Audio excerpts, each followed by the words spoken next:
Okay, let's talk about Make Music Cloud. When you get to makemusiccloud.com, you're going to log in with Google, and you should use your same email that you use for Google Classroom. I'm going to use this one. Once you're logged in, make sure it says Learn up top. Yours might say Teach. If so, you got to click Learn. You're going to see your little Dory that you can power up by practicing more at home. But below that, what you really want is this thing. Under Classes, you'll hit your band class. And there's two very important things. One is your method book, especially important if you're a beginner. And below that is your assignments that are due. So what we're doing is we're moving all of our Friday tests to this system. So you have a test that's due every Friday, but let's just say you wanted to take your test. I'm going to click on this Skip to My Lou test for beginner band. I'm going to click Start. I'm going to make sure I have the right instrument and press Open.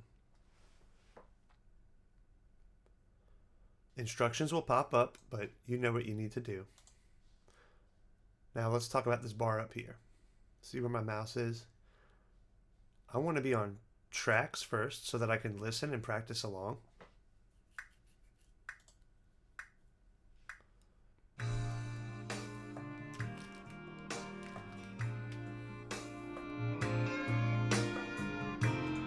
I can turn up the background music over here with this bar. I can turn up my notes, and I can turn up or down the metronome. So let's just say I want to listen to my part and the metronome. So I turn the accompaniment down.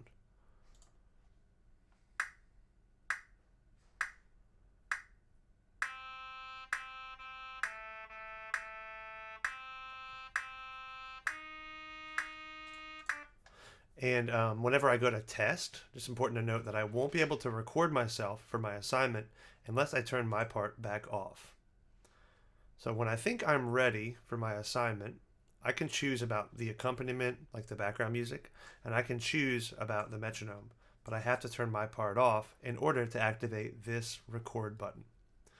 When you go to take your assignment, there will be little pop-ups that ask you to use your camera and your microphone, and you'll need to approve those. You can see that mine's already approved up here. And I don't have a webcam, but you will see a video of yourself right here. So let's just pretend that I'm ready to take one of my tests. First, I'm going to click over here at the start. And then I'm going to hit the record button, and I'm going to miss a few notes just so we can see how it works. Oh, here we go. Select this mode. I'm going to test my microphone. It's going to make a sound. You got to make sure your volume's up for this. Got the check mark. Here I go.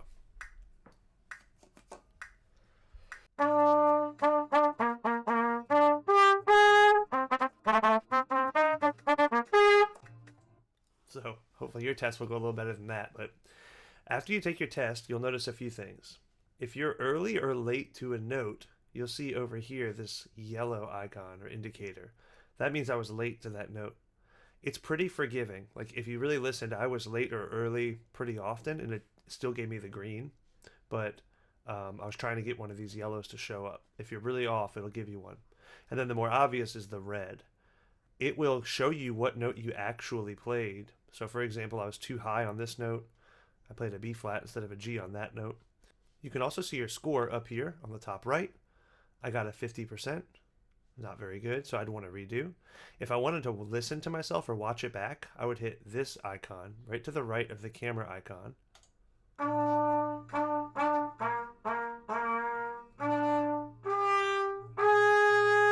If I wanted to listen to the track being played correctly, I would hit the play button. Let's see, what else? Oh, you can change your tempo over here on the top left. If you want to go faster or slower, I let you change your tempo for just about every test. If you want to see what to press for a note, you click the note. Let's say, for example, I missed this one. Well, I pressed my first valve. Let me see this. Oh, I'm not supposed to press anything. For this note, I'm supposed to press 1 and 2. For this note, I did press 1 and 2. Well, maybe I'm just not hitting the right partial on my trumpet. I'll hit that button to play it back until I have it matched. Try to think of what else. If you really like a take, you can press save.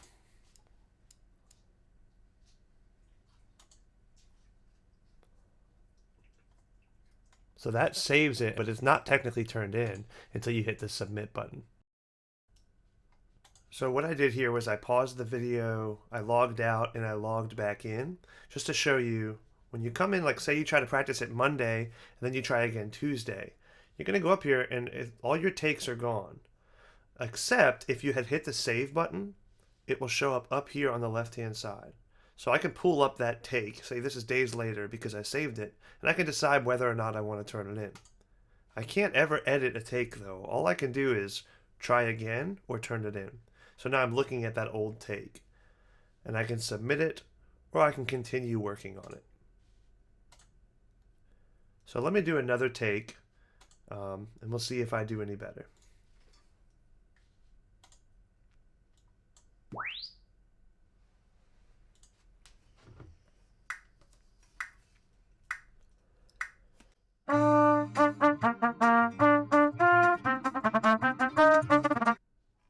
Nice, 71.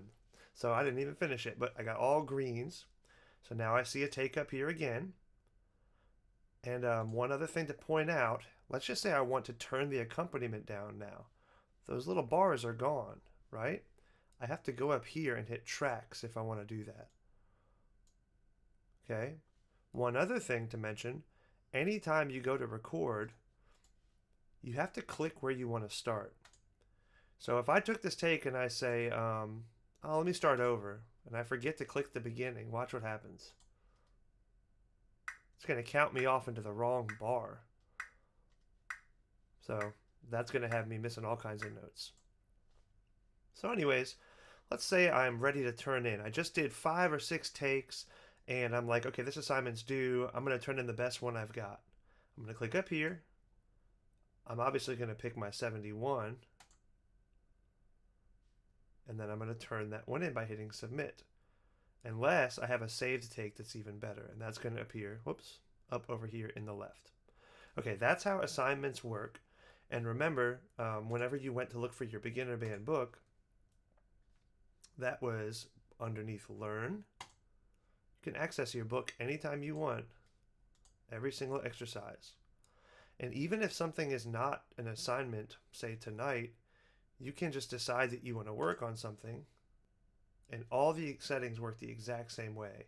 You'll notice there's nowhere to turn in a take or anything, but everything works the same way. You can change your tempo. You can even hit assessment, record yourself, and get a score just to see whether or not you know a piece. It's a really cool tool. I should also mention a few other features of Make Music that are definitely worth exploring. First of all, if you go to Music Catalog, there's a ton of music. It's like Netflix for band. You can look up things by category. They have these things they show you right at the top. Or you can hit search at the top. That's what I like to do. And then I go to the left side and I start filtering out things that I want. For example, I want a solo, and I want it to be for flute, and I want it to be very easy.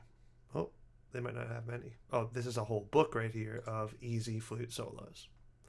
And then all those same settings you used before, you just hit open, and it brings you to that same page like your assignment. It all works the same way. Okay, there's also composition software, which means you can write your own music if you click compose. I won't get into that in this video, but mess around with it, it's fun. There's a sight reading studio, which is amazing. I'll probably make a whole nother video on how to use it, but feel free to start playing around with it. And lastly, there are video lessons that are designed for each instrument. They go through a ton of material here. So if there's anything confusing you in class, there's probably a video on it. So that's kind of a brief overview of the most important aspects of Make Music. Please spend some time messing around with this. You're going to really enjoy it once you get the hang of it.